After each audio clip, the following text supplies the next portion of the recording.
Welcome to another episode of Behind the Bison here on Bison 1660, brought to you by West Fargo Events, online at westfargoevents.com. I am Chris Hansen, joined again by the voice of the Bison, Jeff Culhane. And here we go. It's Dakota Marker Week.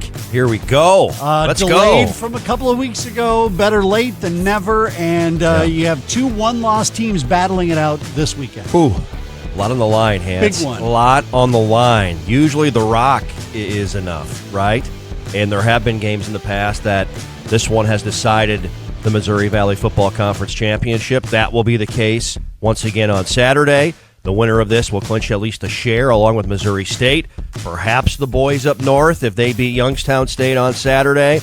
And then, of course, the bracket's right around the corner. Playoff seeding implications on the line. The winner of this game potentially could get a number one seed in the FCS playoffs. What more do you want? I mean, come on now. I mean, there's a little bit of drama that's put into this. This was supposed to be the open week, the rest week before the playoffs got started, but because of like so many other things changing in the plans with SDSU, they last played their last game March 20th. It will almost be a full calendar month will have gone by.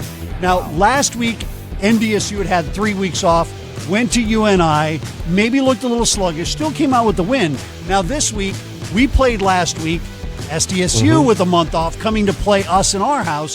What do you think of that dynamic? Yeah, I think you have to be naive to believe that South Dakota State won't have a little bit of rust, right? Yeah. I mean, they have essentially gone through, you talk to the former players, and it's like the old winter camp between the semifinals and the national championship game, that amount of time off where it takes you a little while to get going. So I think you have to be naive to believe there's not going to be some rust from South Dakota State. It's like a regular season opener once again. One thing, though, they're fresh. They will be as healthy as they ever have been, and they're coming off an impressive win at Southern Illinois when SIU was ranked 5th in the country and cooking pretty good. They went in there and won 44-3. So South Dakota State, I think they're in the playoffs right now, regardless of what happens. But certainly they want to get back on the right track. They want to come up here and play well, and they always want to beat the Bison.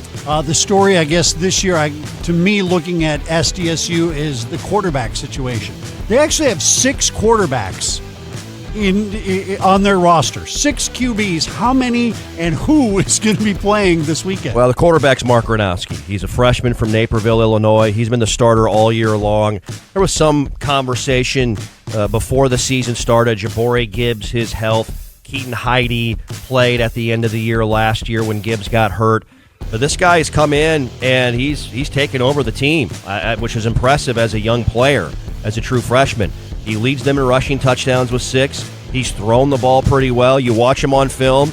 At times you look at him and you go, man, this kid's really good. And then a series later you go, man, this kid's a freshman. Right? And so with everything on the line and the atmosphere inside the Fargo Dome, I think the fans can have an impact on this game as per usual, even half full.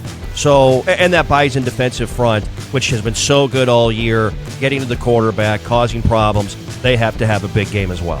It's Dakota Marker Week, and it's one of those weeks around here. NDSU, SDSU, a lot at stake, and 2:30 kickoff on Saturday from the Fargo Dome. Thanks for watching Behind the Bison, brought to you by West Fargo Events, online at westfargoevents.com.